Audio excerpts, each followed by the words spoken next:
ये आपके दैनिक जागरण का आज का संपादकीय पाठ है। देखिए, संपादकीय पाठ ये आर्टिकल एडिटोरियल आपको प्रीलिम्स में, मुख्य परीक्षा में जब आप लोग आंसर राइटिंग करते हैं, निबंध लिखते हैं और इंटरव्यू में हर जगह मदद पहुंचाता है। यहाँ से एक सामान्य जानकारी भी आप लोगों को मिलती है, तो इन्हें आप लोग जरूर पढ़ा करिएगा। ट्रंप की टैरिफ नीति से सतर्क रहे भारत। आजकल आप देखते हैं कि डोनाल्ड ट्रंप जिस तरह के फैसले ले रहे हैं ना, उनकी खूब चर्चाएं हो रही हैं। और आप लोगों को याद होगा, मैंने कहा था ना, जब अमेरिका के राष्ट्रपति का चुनाव जीते थे डोनाल्ड ट्रंप, कि आने वाले सालों में इनके बयान चर्चा में बने रहेंगे। इस तरह के काम ये करते रहेंगे कि इनकी खूब चर्चाएं होती रहेंगी। तो अमेरिकी राष्ट्रपति डोनाल्ड ट्रंप की बात हो रही है। अमेरिका की गिनती उन देशों में होती है जो एक सुव्यवस्थित ढांचे से संचालित होता है। राष्ट्रपति डोनाल्ड ट्रंप अपनी अप्रत्याशित नीतियों से इस ढांचे में हलचल मचाए हुए हैं। एक बड़ी हलचल उनकी टैरिफ नीति के कारण मची है और उसका असर दुनिया भर में है। वह अपनी टैरिफ नीति से दूसरे देशों पर नकेल कसने और अमेरिकी खजाने को भरने का सपना पाले हुए हैं। उन्होंने बड़े जोर शोर से टैरिफ का ऐलान करते हुए उसे अमेरिकी इतिहास में लिबरेशन डे यानी मुक्ति दिवस की संज्ञा दी। हालांकि आप देखते हैं कि अमेरिकी तंत्र के जरिए ही उनका यह सामना बिखरता दिख रहा है। उनकी टैरिफ नीति को कानूनी, आर्थिक एवं कूटनीतिक सभी मोर्चों पर चुनौती मिल रही है। ट्रंप प्रशासन ने राष्ट्रीय आपातकाल का हवाला देते हुए जिस टैरिफ नीति की पैरवी की थी, उसे अमेरिकी संघीय अदालत ने राष्ट्रपति की प्राधिकारी शक्तियों की सीमा का उल्लंघन करार दिया। अदालत ने कहा कि कांग्रेस यानी संसद की निगरानी के बिना कार्यपालिका को अंतर्राष्ट्रीय आपात आर्थिक शक्ति अधिनियम के प्रयोग का ऐसा अधिकार नहीं मिल सकता कि वह टैरिफ को लेकर मनमाने फैसले कर सके। और आप देखिए, वैसे अदालत ने ट्रंप की इस नीति पर अस्थायी रूप से रोक लगाई है और इसमें आगे सुनवाई जारी रहेगी। लेकिन वैश्विक व्यापार तंत्र पर इसके प्रभाव दिखने लगे हैं। कानूनी मोर्चे से जुड़ा यह मामला टैरिफ नीति का आधा अधूरा हिस्सा है। व्यापार को लेकर ट्रंप का दृष्टिकोण विसंगतियों से भरा है। वह टैरिफ को किसी अक्षय निधि के रूप में देख रहे हैं और कि इसके चलते लोगों को आयकर से मुक्ति दिलाई जा सकती है और अमेरिकी अर्थव्यवस्था की कायापलट हो सकता है। उनका यह भ्रम टूट रहा है। और टैरिफ के जरिए आप देखिए, सरकारी खजाने को भरने की ट्रंप की संकल्पना की न केवल अदालतों बल्कि सामान्य आर्थिक सिद्धांतों के आधार पर भी हवा निकल रही है। दरअसल ट्रंप ने दोबारा सत्ता में वापसी के साथ ही पहले कार्यकाल वाले अपने ढर्रे को आगे बढ़ाना शुरू कर दिया है। टैरिफ को हथियार बनाना, आपात शक्तियों का उपयोग करना एवं संसद को दरकिनार करना उनकी कार्यप्रणाली के मूल में है। राष्ट्रपति की कमान संभालते ही उनके प्रशासन ने अनाप शनाप टैरिफ लगाकर कहा कि इसका उद्देश्य घरेलू उद्योगों को संरक्षण प्रदान करना और सरकारी खजाने की सेहत को सुधारना है। लेकिन अदालत ने उनकी इस राय में अवरोध पैदा कर दिया है। अदालत ने कहा कि मनमाने ये आर्थिक फैसलों के लिए आपात शक्तियों को ढाल नहीं बनाया जा सकता। ट्रंप की टैरिफ नीति की वजह से विधायिका और कार्यपालिका के बीच जो असंतुलन पैदा हुआ, इसे अदालत ने संतुलित करने का काम किया है। लेकिन यह सिर्फ अमेरिका का घरेलू कानूनी मसला नहीं है। इसके चलते ब्रिटेन से लेकर भारत जैसे उन तमाम देशों के लिए अनिश्चितता बढ़ गई जो अमेरिका के साथ व्यापार समझौता वार्ता में लगे। अगर राष्ट्रपति ट्रंप की मर्जी से टैरिफ नीति बने और अदालत उसे खारिज कर दे, तो फिर कैसे स्थिर एवं दीर्घकालिक व्यापार समझौते पर बात बन सकती है। वैसे ट्रंप के लिए यह कानूनी झटका आर्थिक मोर्चा पर भी उतना ही तगड़ा दिख रहा है। ट्रंप दोहरा रहे हैं कि $2 लाख से कम की आय वाले अमेरिकियों की आयकर नहीं देना होगा। इसके लिए वह विदेशियों की कमाई पर नजर गड़ाए हुए हैं। 2024 में अमेरिका ने 4.9 ट्रिलियन लाख करोड़ डॉलर राजस्व अर्जित किया और इसमें से केवल आप देखते हैं कि 100 अरब डॉलर की प्राप्ति आयात शुल्क से हुई है। अगर इस साल मई तक इस संग्रह में 47 अरब डॉलर की बढ़ोतरी और मान ली जाए तो यह भी मामूली ही होगी। ट्रंप के सलाहकार पीटर नावारो का सुझाव है कि यह सभी आयात पर 20% टैरिफ लगाने से सालाना 600 अरब डॉलर का राजस्व मिल सकता है। यह आकलन भी बुनियादी गणित पर खरा नहीं उतरता है। आखिर ऊंचे टैरिफ को टिकने के लिए आधार भी होना चाहिए। जब टैरिफ बढ़ते हैं तो सामान्य रूप से आयात की मांग घट जाती है। इसके प्रतिक्रिया स्वरूप जितना लाभ मिलता है और उससे अधिक नुकसान होने की आशंका रहती है। वैन ब्रायटन बजट मॉडल ने इस हानि को लेकर व्यवहारिक आंकड़ा 290 अरब डॉलर सालाना का दावा किया। द टैक्स फाउंडेशन ने 140 अरब डॉलर का अनुमान व्यक्त किया है। ये सभी आंकलन ट्रंप के आयकर से राहत दिलाने वाले उस सपने से बहुत दूर रह जाते हैं जिसकी पूर्ति के लिए 2025 में ही 740 अरब डॉलर की लागत आएगी। और सच तो यह है कि ट्रंप की टैरिफ नीति अमेरिका का आयत करते हुए उसके मुख्य प्रतिद्वंदी चीन को बढ़त दिलाने का आधार तैयार करेगी। अपने नागरिकों को आयकर से राहत दिलाने के फेर में ट्रंप उन्हें सस्ते चीनी सामानों की लत लगाने का जोखिम उठा रहे हैं। उनकी टैरिफ नीति अमेरिका के व्यापार साझेदार के लिए किसी कड़े संदेश से कम नहीं है। स्टील एल्यूमिनियम को लेकर ब्रिटेन के साथ बात बनते बनते बिगड़ गई। जापान, कनाडा, यूरोपीय संघ भी यह आकलन करने में लगे हैं कि टैरिफ को लेकर ट्रंप के पैंतरे में आखिर कितना दम है। भारत के लिए भी यह नाजुक समय है। और आप देखिए, नई दिल्ली वाशिंगटन के साथ आर्थिक एवं तकनीकी संबंधों को लेकर सतर्कता के साथ कदम बढ़ा रही है। यह समय की मांग है कि यदि ट्रंप की टैरिफ नीति को ध्यान में रखकर ही अमेरिका से कोई समझौता किया जा रहा है तो उस पर गहराई से विचार किया जाए, क्योंकि ऐसा समझौता जोखिम भरा हो सकता है। भारत को केवल आर्थिक रियायतों की ही नहीं बल्कि कानूनी सुनिश्चितता की भी गारंटी लेनी होगी। ध्यान रहे कि रणनीतिक तहर कोई सहूलियत नहीं बल्कि आवश्यक पहलू है। ऐसा लगता है कि अमेरिका के साथ व्यापार वार्ता में लगे देशों को अदालती हस्तक्षेप के चलते कुछ राहत मिलेगी। अदालत के रुख से स्पष्ट है कि अमेरिका की व्यापार नीति न्यायिक निगरानी के दायरे से बाहर नहीं है। आर्थिक आंकड़े भी इसकी पुष्टि करते हैं कि टैरिफ के दम पर किसी आधुनिक कल्याणकारी राज्यों का संचालन संभव नहीं है। लेखक लोक नीति विश्लेषक हैं और इनका नाम है, आप देखते हैं कि किसके द्वारा इस लिखा गया आर्टिकल, आदित्य सिन्हा के द्वारा। आप लोग बताइए, आप क्या सोचते हैं। और देखिए, डोनाल्ड ट्रंप एक व्यापारी हैं तो वो अपना फायदा देखते हैं हर जगह, ये भी आप लोगों को मालूम होना चाहिए। शिक्षकों की कमी से जूझते शिक्षा संस्थान, और बताइए शिक्षा की, अगर शिक्षकों की ही कमी होगी तो क्या हाल होगा शिक्षा का, फिर आप समझ सकते हैं। मैं तो ग्रामीण क्षेत्रों में देखता हूं कि वो एक ही शिक्षक, आप देखते हैं कि सभी क्लासों को पढ़ा रहा है और सभी सब्जेक्ट पढ़ा रहा है। समझ सकते हैं कि क्या हालत होगी उन स्कूलों की। जब हम विश्व गुरु बनने की बात करते हैं तब शिक्षा संस्थानों की भूमिका की भी चर्चा करते हैं, लेकिन इस समय हमारे 10 केंद्रीय विश्वविद्यालय नियमित कुलपतियों की प्रतीक्षा कर रहे हैं। इसमें बीएचयू में 6 माह और इग्नू में 1 वर्ष के कुलपति के पद खाली हैं। पिछले महीने लगभग 1 वर्ष के पश्चात शिक्षा मंत्रालय ने 4 केंद्रीय विश्वविद्यालयों बीबीएयू, लखनऊ, ईएफएलयू, हैदराबाद, पौंडीचेरी और वर्धा हिंदी विश्वविद्यालय में कुलपति नियुक्त किए हैं। विश्व भारती विश्वविद्यालय में कुलपति की नियुक्ति 2 साल बाद की गई है। राज्य विश्वविद्यालय में कुलपति के लगभग 30% पद खाली है। नियुक्तियों में देरी से शैक्षणिक और प्रशासनिक दोनों कार्य प्रभावित होते हैं। महत्वपूर्ण पदों को अनिश्चित काल तक रिक्त छोड़ना इन संस्थानों के विकास के लिए हानिकारक है। पहले से ही पुस्तकालयों एवं प्रयोगशालाओं जैसी सुविधाओं के अभाव से जूझते हैं। और आप देखते हैं कि जूझते विश्वविद्यालयों की एक बड़ी समस्या शिक्षकों की कमी भी बन चुकी है। संसद के पिछले सत्र में शिक्षा राज्य मंत्री सुकांत मजूमदार ने कहा था कि 31 जनवरी 2025 तक विश्वविद्यालयों में 5410 से अधिक शिक्षकों के पद रिक्त हैं। नीति आयोग की हालिया रिपोर्ट बताती है कि राज्य विश्वविद्यालयों में 40% से अधिक अध्यापकों के पद खाली हैं। देश भर में ज्ञान के नए नए केंद्र तो खुल रहे हैं, पर उनमें अध्यापकों की कमी है। शिक्षकों की कमी के चलते शैक्षणिक सत्र समय पर पूरे नहीं हो पा रहे हैं। और देखिए, नीति आयोग की बात करें तो योजना आयोग को प्रतिस्थापित करके आया था नीति आयोग। आप लोग खुद सोच के देखिए, अगर शिक्षक ही नहीं होंगे तो बच्चों का हाल क्या होगा। और शिक्षा हर किसी की मूलभूत जरूरत है, चाहे वो गरीब हो, चाहे अमीरों के बच्चे हों, मध्यम परिवार के बच्चे हों। आप समझ रहे हैं। शिक्षकों के रिक्त पद भरने के मामले में यह नहीं कहा जा सकता है कि योग्य शिक्षक नहीं है। तदर्थ नियुक्त अध्यापकों की संख्या प्राथमिक स्तर से लेकर विश्वविद्यालय तक निरंतर बढ़ती जा रही है। तदर्थ नियुक्तियों का दुष्प्रभाव केवल तत्कालिक नहीं होता है। एक अध्यापक की नियुक्ति पीढ़ियों पर प्रभाव डालती है। और आप देखिए, ज्ञान केंद्रों को ऐसे तदर्थ शिक्षकों के हाथों में छोड़ देना कहां तक उचित है, जिन्हें अपने कल की चिंता अधिक हो। ज्यादातर जगहों पर इन्हें स्थायी अध्यापक की तुलना में सीमित या फिर नगण्य सुविधाएं दी जाती हैं। मई 2024 तक उच्च शिक्षा में भारत का सकल नामांकन अनुपात 28.4% था, जिसमें आप देखिए लगभग 1200 संस्थानों में से 4.3 करोड़ से अधिक छात्र नामांकित थे।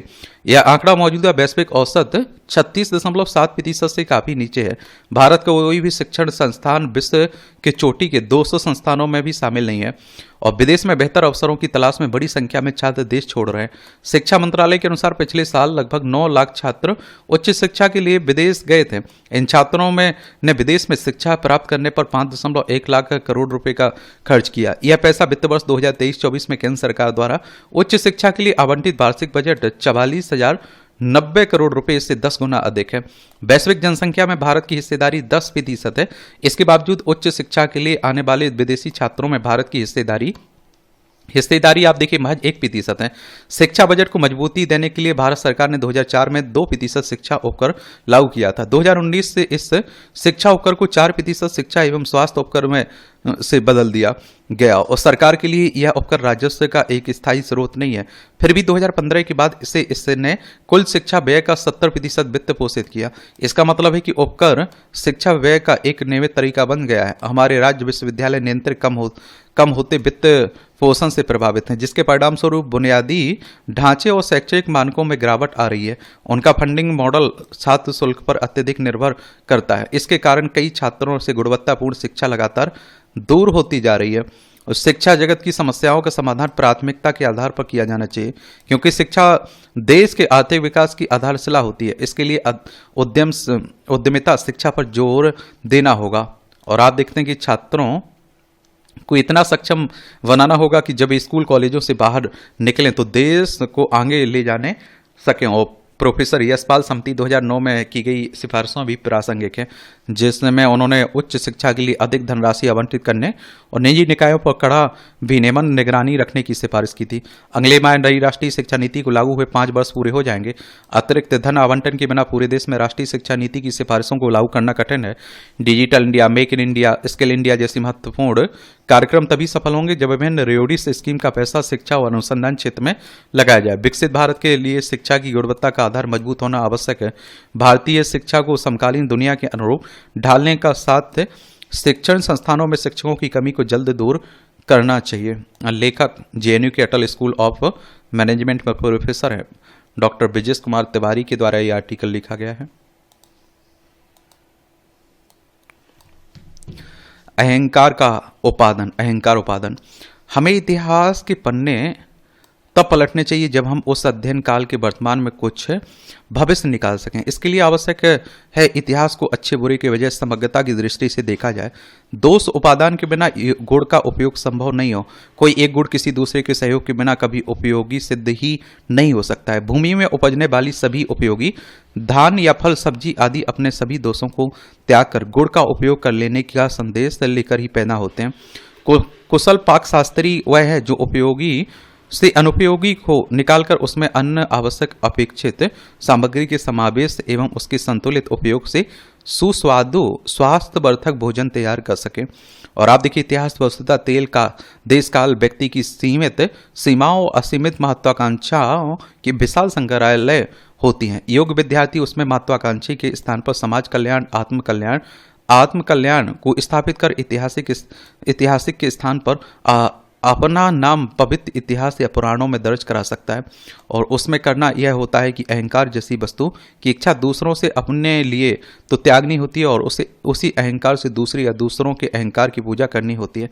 यदि हम किसी के अहंकार की पूजा नहीं कर सकते तो अपने गुणों को जीवन भर ढोते रहेंगे, किंतु कोई उपलब्धि हासिल नहीं होगी। और संप्रीति, चापलूसी चर्चित शब्द हैं जो स्तुति का ही अपभ्रंश है। ईश्वर के संबंध में यह शब्द पवित्र साधना, आराधना और ध्यान समाधि के लिए है, पर संसार के परिप्रेक्ष्य में यह स्तुति इतनी शक्तिवान है जो किसी बड़े से बड़े व्यक्ति से भी बड़े से बड़ा कार्य करा सकती है। अध्यात्म में इसी विधा को अशून्य होना कहते हैं। इस गुण का परिणाम होगा कि हम जीवन में छिपे निर्गुण निराकार शक्तियों को सगुण साकार कर सकते हैं। बड़ा अच्छा कॉलम लिखा जाता है। आप लोग क्या सोचते हैं बताया करिएगा। मौत को दावत। आईपीएल में आरसीबी की खिताबी जीत का जश्न मनाने के लिए बेंगलोर में चिन्नास्वामी स्टेडियम में आयोजित समारोह में भीड़ के कुप्रबंधन, हद दर्जे की आदुर्देशता और बेजा राजनीतिक हस्तक्षेप के कारण 11 लोगों की मौत हो गई। आईपीएल 2007 में स्थापना हुई थी, 2008 में पहला संस्करण हुआ था। स्टेडियम में भगदड़ इसलिए भी मची क्योंकि इस मौके को नेताओं ने लोकप्रियता बटोरने का मौका मान लिया। उन्होंने क्रिकेट प्रशंसकों की सुरक्षा की सिरे से अनदेखी कर दी। कुछ ऐसा ही रवैया पुलिस का भी रहा, आरसीबी प्रबंधन का भी। इसी कारण भगदड़ में लोग मर गए थे और स्टेडियम में जीत का जश्न मन रहा था। यह संवेदनहीनता की पराकाष्ठा ही नहीं, इसका भी परिचायक है कि अपने देश में वीआईपी लोगों के सामने आम लोगों को किस तरह कुछ नहीं समझा जाता है। कीट पतंगों से बुरी हालत है। देश में धार्मिक, सामाजिक, राजनीतिक आयोजनों के साथ रेलवे स्टेशनों आदि पर भगदड़ से मौतें होती रहती हैं। ऐसी किसी भी घटना से कोई सही सबक लेने के बजाय ऐसा करने का दिखावा किया जाता है। इसका ही ताजा और सर्वोत्तम उदाहरण बेंगलोर की घटना है। बेंगलोर कोई आम शहर नहीं, इसे भारत की सिलिकॉन वैली भी कहा जाता है। स्पष्ट है कि यहाँ की दर्दनाक घटना देश की वैश्विक छवि पर कहीं अधिक बुरा असर डाल सकती है। और आप सोच के देखिए कि जो भी दुर्घटनाएं होती है उसके बाद जिम्मेदारी किसी पर डाली गई। आप देखिए, चाहे इलाहाबाद के कुंभ मेले की हो, फिर रेलवे दुर्घटनाएं हो, रेलवे स्टेशन की दुर्घटनाएं हो, कहाँ कौन जिम्मेदार था इनके लिए? पता चला आपको? नहीं चला। लीबापोती कर दी जाती है। आरसीबी की जीत के जश्न में शामिल होने आए युवा गांव देहात के लोग नहीं थे, वे अति उत्साही क्रिकेट प्रशंसक थे। इन युवाओं के बीच बच्ची युवतियां भी थी। क्रिकेटरों की एक झलक पाने के उत्सुक इन लोगों को की भीड़ को आसानी से नियंत्रित किया जा सकता था, पर इसकी कोई व्यवस्था ही नहीं थी। सब कुछ आनन फानन किया गया और पुलिस की आपत्ति को भी दरकिनार कर दिया गया, और यह कुछ नहीं, एक तरह से मौत को दी गई दावत थी। इसके लिए शासन प्रशासन के उच्च स्तर के लोगों के साथ आरसीबी प्रबंधन अपनी जिम्मेदारी से बच नहीं सकता। इस पर बिल्कुल भी संतुष्ट नहीं हुआ जा सकता है कि राज्य सरकार ने कुछ लोगों के खिलाफ आपराधिक लापरवाही का मामला दर्ज कर मामले की जांच सीआईडी को सौंप दी है, क्योंकि आखिर सीआईडी है तो उसी कर्नाटक सरकार की पुलिस का अंग, और जिसके शीर्ष नेताओं की दखल के दाजी के कारण पुलिस को ना चाहते हुए भी आरसीबी को जश्न मनाने देने के लिए सहमति देनी पड़ी, और मातम में बदल गए। इस जश्न में राज्य के उप मुख्यमंत्री के साथ अन्य मंत्री और अधिकारी भी मौजूद थे। कुछ तो सहपरिवार थे, क्योंकि सबको क्रिकेटरों के साथ फोटो खिंचवानी थी। मुख्यमंत्री सिद्धरामैया के साथ अन्य कांग्रेस नेता कह रहे हैं कि बेंगलोर की त्रासदी बहुत दुखद है, उस पर राजनीति नहीं की जानी चाहिए। क्या ये वही नेता है जो दूसरे दल द्वारा शासित राज्यों की छोटी छोटी घटनाओं पर भी आसमान में सिर उठा लेते हैं? और बेंगलोर देखना है तो यह है कर्नाटक, इसकी राजधानी देखने को मिल जाएगी। कर्नाटक की बेंगलोर इसकी राजधानी है। गोवा, महाराष्ट्र, तेलंगाना, आंध्र प्रदेश, तमिलनाडु, केरल से इसकी सीमा लगती है। थावरचंद गहलोत यहाँ के राज्यपाल हैं और सिद्धरामैया यहाँ के मुख्यमंत्री है। कांग्रेस की सरकार है यहाँ। मॉनिटरिंग में आई आय शक्ति। स्वास्थ्य सेवाओं को गुणवत्तापूर्ण बनाने की बिहार सरकार की लगातार कोशिशों के बाद भी कई कारण ऐसे हैं जिसकी वजह से अपेक्षित परिणाम नहीं मिल रहे हैं। प्राथमिक स्वास्थ्य केंद्रों से लेकर मेडिकल कॉलेज, अस्पतालों को संसाधन संपन्न बनाने की कवायद तब आलोचना की वजह बन जाती है जब जिम्मेदार लोग निष्ठा पूर्वक अपने कर्तव्यों का निर्वहन नहीं करते हैं, और इसलिए जरूरी है कि व्यवस्थागत तंत्र की मॉनिटरिंग को सख्त बनाया जाए। इधर लगातार कुछ ऐसी घटनाएं हो रही हैं जो विधि व्यवस्था से लेकर स्वास्थ्य सेवाओं पर प्रश्न चिन्ह लगा रही हैं। मुजफ्फरपुर के कुर्नी की दुष्कर्म पीड़िता की मौत ने भले ही राजनीतिक दलों को विरोध का प्लेटफॉर्म दे दिया हो, लेकिन यह तो विचार करना ही होगा कि ऐसा क्यों हुआ। घटना के बाद चिकित्सकों पर कार्रवाई सुशासन की अवधारणा को बल तो देती है, लेकिन ऐसी नौबत ही क्यों आए? और क्या ऐसी घटना को रोकने का हमारे पास कोई व्यवस्थागत तंत्र नहीं है? यदि है तो यह विफल क्यों हो रहा है? और इन प्रश्नों का हल ढूंढते हुए हर पहलू की समीक्षा की जरूरत है। एक घटना और सामने आई है, हालांकि अभी यह जांच का विषय है। शिवहर में एक किशोरी म्यूजिक सिस्टम की तेज आवाज से बेहोश हुई और स्वजन उसे सदर अस्पताल ले गए। वहां चिकित्सक नहीं मिले, आखिरकार उसकी मौत हो गई। सख्त मॉनिटरिंग से ही ऐसी घटनाओं को रोका जा सकता है। और देखिए, बिहार की बात करें तो ये हमारा प्यारा भारत है। इसमें आप देखेंगे ये आपको बिहार देखने को मिल जाएगा। पटना इसकी राजधानी, इसकी अंतर्राष्ट्रीय सीमा नेपाल से लगती है। राज्यों में उत्तर प्रदेश, झारखंड और पश्चिम बंगाल से लगती है। नीतीश कुमार यहाँ के मुख्यमंत्री हैं। आरिफ मोहम्मद खान यहाँ की राज्यपाल आपको देखने को मिल जाएंगे। और आप देखते हैं कि विधानसभा में 243 सीटें हैं, विधान परिषद है जिसमें 75 सीटें हैं, राज्यसभा में 16 सीटें हैं, लोकसभा में 40 सीटें हैं। 98,940 वर्ग किलोमीटर में फैला हुआ है आपका बिहार। राष्ट्र की भावना और शिक्षा का महत्व। कोई भी राष्ट्र बिना देश भावना, परस्पर सौहार्द, मर्यादा और नैतिकता के बिना विकसित नहीं हो सकता है। किसी देश की प्रगति उसके व्यापक दृष्टिकोण और सुदृढ़ विचारों पर निर्भर करती है। जब तक विचार शुद्ध और सार्थक नहीं होंगे तब तक बहुआयामी विकास असंभव है। आज देश में विकास दूषित हो रहे हैं और नई पीढ़ी भोगबाज से प्रभावित है और आदर्शों की बात गौण हो रही है। हमारी शिक्षा प्रणाली का मुख्य उद्देश्य विद्यार्थियों को रोजगार प्राप्त करना रह गया है, और जिससे उनका बौद्धिक और नैतिक विकास प्रभावित हो रहा है। इस दिशा में प्रबुद्ध जनों और नेताओं को शीघ्र ध्यान देकर नीति निर्धारित करनी होगी। यदि हमारे बच्चों और युवाओं को सही मार्गदर्शन और नैतिक आचरण से संस्कारित नहीं किया गया तो देश का भविष्य संदिग्ध होगा। ये बच्चे और युवा ही भावी भारत के आधार स्तंभ हैं। एक अन्य गंभीर विषय धर्मांधता का बढ़ता हुआ प्रकोप है। कट्टरता बढ़ रही है और जिससे वास्तविक धर्म और ज्ञान उपेक्षित हो रहे हैं, आदर्शों और नैतिकता का पतन हो रहा है। ज्ञान, ध्यान और आप देखिए राष्ट्र निर्माण की बातें गौण हो गई हैं। भोगवाद और प्रमाद को बढ़ावा मिल रहा है और जिससे बौद्धिक विकास और मानसिक संतुलन का ह्रास हो रहा है। इतिहास गवाह है कि भोग में लिप्त और स्वार्थ से त्रस्त कोई भी देश लंबे समय तक सुरक्षित नहीं रह सकता है। राष्ट्र का निर्माण सृजनात्मक विचार से होता है और इसके लिए आदर्श नीति निर्धारण और शिक्षा पद्धति में सुधार की आवश्यकता है और इस दिशा में अंतर्मन से शुद्ध और व्यापक ध्यान की आवश्यकता है। राष्ट्र निर्माण के प्रति समर्पित दृष्टिकोण रखकर ही हम सुरक्षित, समृद्ध और गौरवशाली भारत का सपना साकार कर सकते हैं। धर्म का उद्देश्य मानव कल्याण है और इसे किसी भी परिस्थिति में हिंसा और द्वेष का माध्यम नहीं बनाना चाहिए। तथाकथित धर्म प्रचारक अपने स्वार्थों के लिए भ्रांतियां फैलाते हैं जिससे सामाजिक द्वेष उत्पन्न होता है। और धर्म आचरण, भाव, शिक्षा और करुणा का प्रतीक है। निकट भविष्य में भारत में आने वाले राष्ट्रीय पर्व के अवसर पर सभी धर्म गुरुओं और विद्वानों को एक मंच पर आकर विचार विमर्श करना चाहिए। उन्हें एक ऐसा भारत धर्म उद्घोषित करना चाहिए और जिसमें सभी धर्मों का सार हो और जो मानवता को आदर्श आचरण और नैतिकता की ओर प्रेरित करें और हर व्यक्ति को देश के प्रति समर्पण और गौरव की भावना रखनी चाहिए। और देश भावना ही पहला धर्म है। इस प्रकार की सोच से हम एक नए सुखद आयाम की ओर बढ़ सकते हैं। इस प्रकार हमें अपने व्यक्तिगत और राजनीतिक स्वार्थों को छोड़कर देश के उत्थान के लिए एकजुट होकर कार्य करना होगा। केवल तभी हम अपने देश को एक नई दिशा में ले जा सकेंगे। और इस तरह से आप देखेंगे कॉलम देख रहे हैं कितना इंटरेस्टिंग है और यही इस तरह के टॉपिक से कहीं कुछ जुड़ा हुआ लिखने के लिए कहा जा रहा है तो आप लोग बेहतर लिख पाएंगे। ये टिप्पणियाँ रहती हैं, इसकी पीडीएफ आपको एजुकेशन सर्कल प्लेटफॉर्म है ना टेलीग्राम पर, वहाँ डाल दी जाती है तो वहाँ से जाकर डाउनलोड कर लिया करिएगा। काम नहीं आएगी परमाणु धमकी। ये पाकिस्तान का वही हाल, हर बार आप देखिए परमाणु धमकी देने लगता है ना, कुछ होता है तो उसी को लेकर ये बातें हो रही हैं। ये 1947 तक हमारा हिस्सा था। 15 अगस्त 1947 को हम लोग आज़ाद हुए थे और देखिए लद्दाख, जम्मू कश्मीर, पंजाब, राजस्थान, गुजरात 5 राज्यों की सीमा लगती है। और आप देखते हैं कि हर बार जितने बार भी पाकिस्तान ने हरकतें की हैं, टकराया, भारत ने उसके हर बार हराया। और आप देखिए भारत ने 2 टुकड़े कर दिए थे। बांग्लादेश को आज़ादी मिली थी ना 1971 में, 1971 तक ये पाकिस्तान का हिस्सा हुआ करता था। पश्चिम बंगाल, असम, मेघालय, त्रिपुरा, मिजोरम 5 राज्यों की सीमा हमारे इससे लगती है। तो हालिया भारत पाकिस्तान संघर्ष की अवधि भले ही संक्षिप्त रही हो, लेकिन इसका प्रभाव कई क्षेत्रों में गहरा और विविध रहा है। इस संघर्ष ने न केवल क्षेत्रीय राजनीतिक परिदृश्य को बदल दिया बल्कि वैश्विक युद्ध सिद्धांत में भी नए आयाम जोड़े। भारत की हालिया कार्रवाई ने पाकिस्तान की परमाणु बम की धमकी की नीति को ध्वस्त कर दिया। अब भारत ने अपने नागरिकों पर हमले की स्थिति में किसी भी प्रकार की धमकी के आगे झुकने से इनकार कर दिया।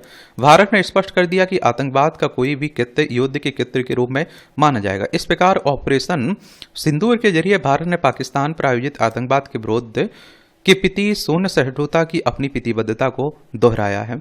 और आप देखिए पाकिस्तान भारत के परमाणु बम से डराने के लिए हमेशा से कहता रहा कि यदि भारत पारंपरिक युद्ध में उससे बढ़त बनाता है तो पाकिस्तान भारत के खिलाफ परमाणु हथियारों का उपयोग कर सकता है।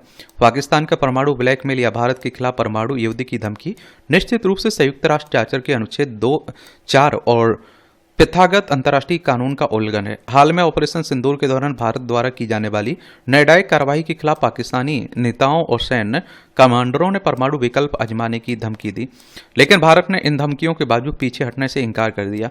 यह घटना साल 1999 के कारगिल युद्ध की याद दिलाती है, जब भारत ने पाकिस्तान की परमाणु धमकियों के बावजूद ऑपरेशन विजय की शुरुआत की थी।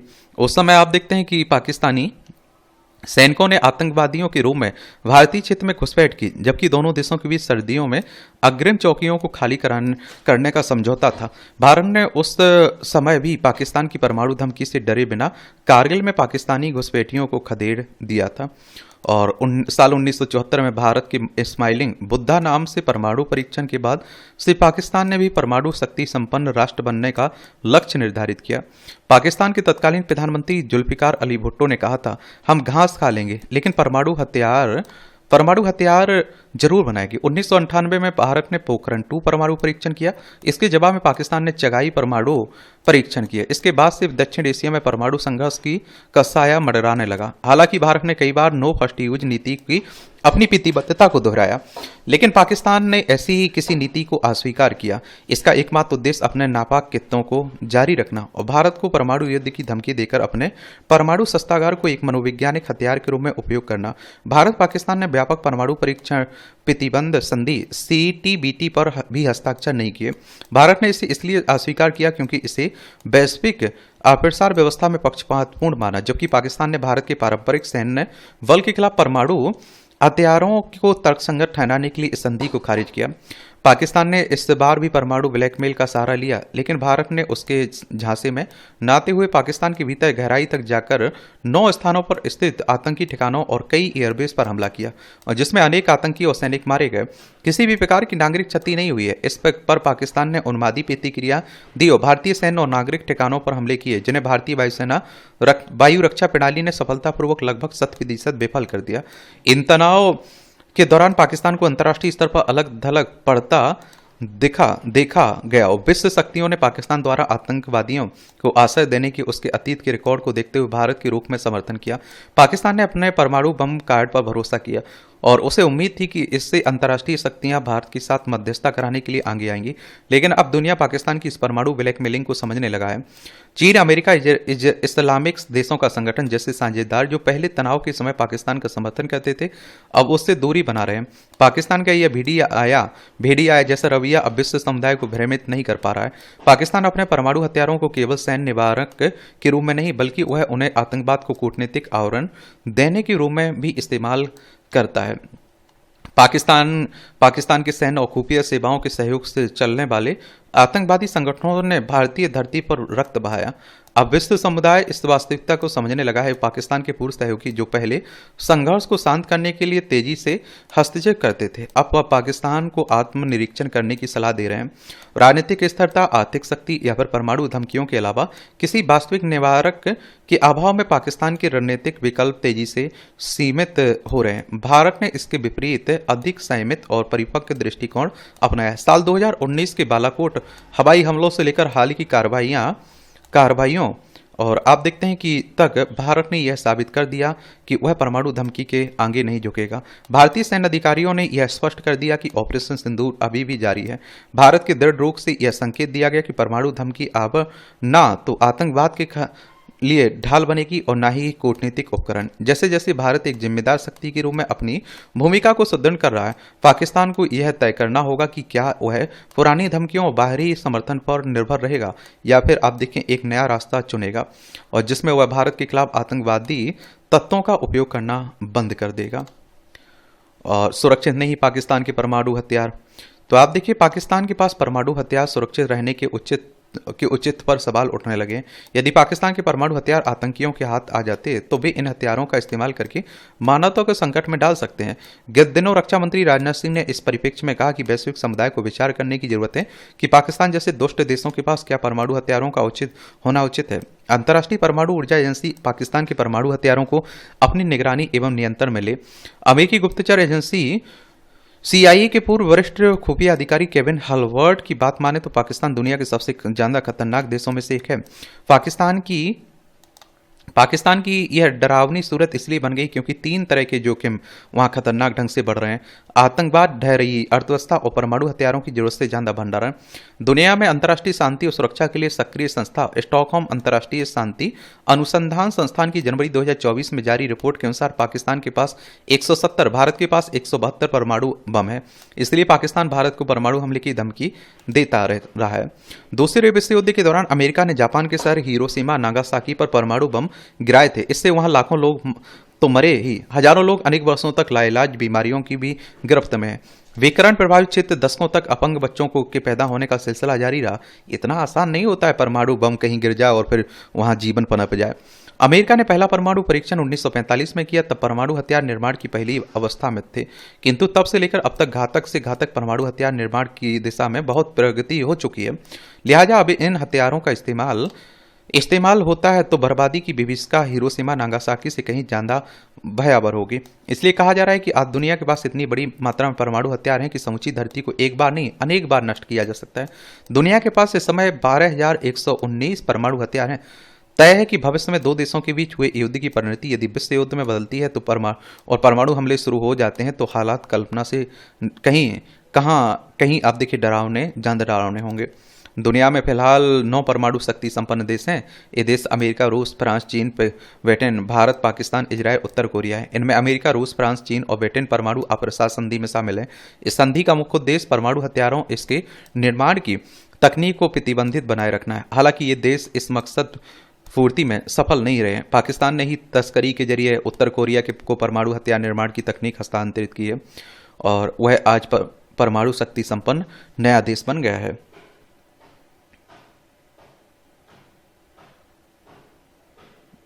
समझ रहा है कि नहीं समझ रहा? देखिए, अगर हम बात करें इंटरनेशनल एटॉमिक एनर्जी की तो इसके बारे में ज़रूर याद रखा करिएगा। इंटरनेशनल एटॉमिक एनर्जी एजेंसी की बात कर रहा हूँ मैं, बार बार इसकी बात हो रही है ना। इसकी स्थापना कब हुई थी? 29 जुलाई 1957 में वेना, ऑस्ट्रिया में इसका हेडक्वार्टर आपको देखने को मिल जाएगा।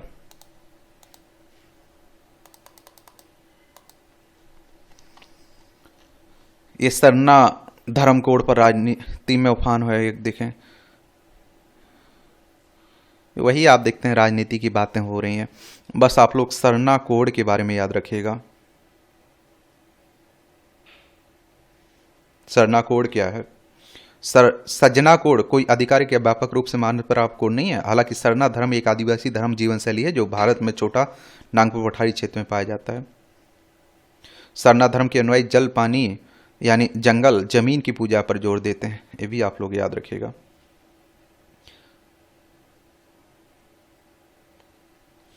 उसी की बात हो रही है।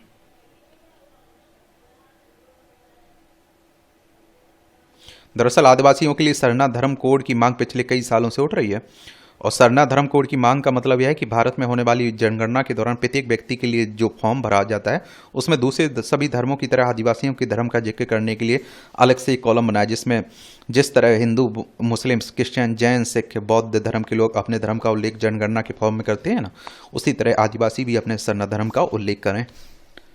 डिजिटल उपनिवेश का खतरा, आजकल इसकी खूब चर्चाएं हो रही हैं।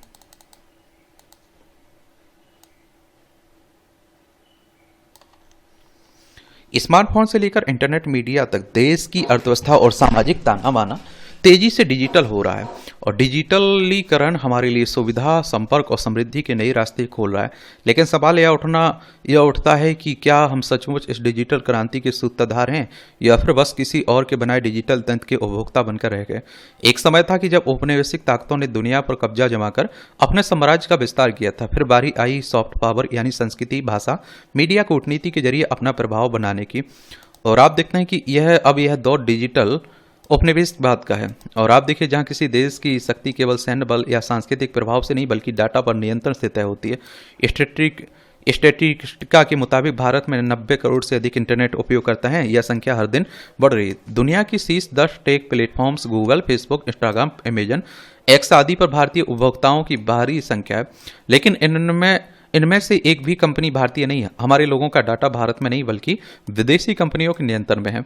यह एक तरह की डिजिटल उपनिवेशवाद को जन्म दे रहा है, जहां सूचना और डाटा पर नियंत्रण कुछ गिनी चुनी वैश्विक कंपनियों के हाथों में केंद्रित हो रही है। इन कंपनियों का नियंत्रण मुख्य रूप से अमेरिका और कुछ यूरोपीय देशों के हाथों में है, जिससे भारत के डिजिटल भविष्य ये आप देखते हैं कि भारत बाहरी शक्तियों की नीतियों और व्यवसायिक हितों पर निर्भर होता जा रहा है। इंटरनेट मीडिया के इस्तेमाल के मामले में 47 करोड़ यूजर्स के साथ भारत चीन के बाद विश्व में दूसरा स्थान रखता है। देश में फेसबुक, इंस्टाग्राम, व्हाट्सएप, एक्स और यूट्यूब जैसे वैश्विक प्लेटफॉर्म सबसे अधिक प्रचलित हैं। मगर ये कंपनियां न केवल हमारे डाटा का आर्थिक शोषण कर रही हैं बल्कि भारत की चुनाव प्रणाली, न्यायिक फैसलों और समाज में वैचारिक ध्रुवीकरण को भी प्रभावित कर रही हैं। हैरानी की बात है कि 140 करोड़ लोगों के इस देश में कोई भी ऐसी देसी इंटरनेट मीडिया प्लेटफॉर्म नहीं है जो इन विदेशी ऐप्स के सामने खड़ा हो सके। पिछले कुछ वर्षों में इन विदेशी प्लेटफॉर्म ने देश के सामने कई तरह की चुनौतियां पेश की हैं, जिनमें डाटा सुरक्षा हो गया, फेक न्यूज हो गया, पक्षपातपूर्ण प्रचार जैसे मुद्दे भी शामिल हैं। और आप देखिए, मुश्किल बात यह है कि ये विदेशी कंपनियां भारत में काम करने के बावजूद पूरी तरह से भारतीय कानून के अधीन नहीं है और अक्सर अपनी वैश्विक नीतियों का हवाला देकर बच निकलती हैं। और बात सिर्फ यह नहीं है कि ये विदेशी कंपनियां भारत में प्रभाव बना रही हैं, बल्कि आर्थिक दृष्टि से भी यह देश को बड़ा नुकसान पहुंचा रही हैं। उदाहरण के लिए मेटा की इंडिया यूनिट की हाल में जारी आर्थिक रिपोर्ट के मुताबिक भारत से मेटा, जिसमें फेसबुक, व्हाट्सअप, इंस्टाग्राम शामिल हैं, ने इस साल भारत से 22,000 करोड़ रुपए से अधिक के राजस्व की कमाई की है, लेकिन इसका कोई प्रत्यक्ष लाभ भारतीय अर्थव्यवस्थाओं को नहीं मिला। और आप देखते हैं कि इंटरनेट मीडिया प्लेटफॉर्म के अलावा एक बड़ी चुनौती इन कंपनियों के क्लाउड स्टोरेज और डाटा सेंटर्स को लेकर भी है। भारतीय सरकार और कंपनियां बड़े पैमाने पर गूगल ड्राइव, अमेजन AWS, एजोर जैसे क्लाउड स्टोरेज पर निर्भर है। यानी भारत का संवेदनशील डाटा अपने देश में ना होकर विदेशों में संग्रहित होता है, जो देश की सुरक्षा और संप्रभुता पर एक बड़ा खतरा है। जुलाई 2024 में माइक्रोसॉफ्ट के क्लाउड स्टोरेज में गड़बड़ी होने से पूरे देश का IT सिस्टम 12 घंटे के लिए ठप गया था। अचानक आई एक तकनीकी खामी के कारण देश में digital banking, railway, metro, air force, online सेवाएं और अन्य महत्वपूर्ण प्रणालियां ठप पड़ गईं, जिनसे न केवल रोजमर्रा की जिंदगी घंटों प्रभावित रही, बल्कि देश की अर्थव्यवस्था को भी गहरा आघात पहुंचा। और भारत को भी चीन और रूस की तरह अपने स्वदेश इंटरनेट मीडिया प्लेटफॉर्म और डिजिटल इकोनॉमिक इकोसिस्टम बनाने की ओर कदम उठाना चाहिए। हालांकि शेयरचैट को जैसे प्लेटफॉर्म्स ने एक समय भारतीय बाजार में अपनी फैट बनाने की कोशिश की थी, मगर लोगों और सरकार की अपेक्षा के कम समर्थन के कारण इनका वैश्विक दिग्गजों से मुकाबला करना चुनौतीपूर्ण हो गया। अगर भारत अपना तकनीकी इकोसिस्टम विकसित करता है तो यह देश पर थोपे जा रहे डिजिटल उपनिवेश का मुकाबला करने के लिए एक कड़ा कदम होगा। और देखिए, अगर आप सोचिए विंडो हम लोग यूज कर रहे हैं, बाहरी है, विदेशी है, और अगर आप सोचिए कि विंडो बंद हो जाए तब क्या होगा हमारे देश का हाल। तो इसलिए हमें कहते हैं ना, आत्मनिर्भरता थोड़ी ध्यान रखना चाहिए। बाकी आप लोग क्या सोचते हैं, अपनी राय बता सकते हैं। और इस तरह से आप देखेंगे कि आज के संपादकीय पाठ की कहानी कवर होती है। धन्यवाद। मेरे लिए कोई भी सवाल हुआ, अगर सुझाव हुआ, बेझिझक बताया करिएगा।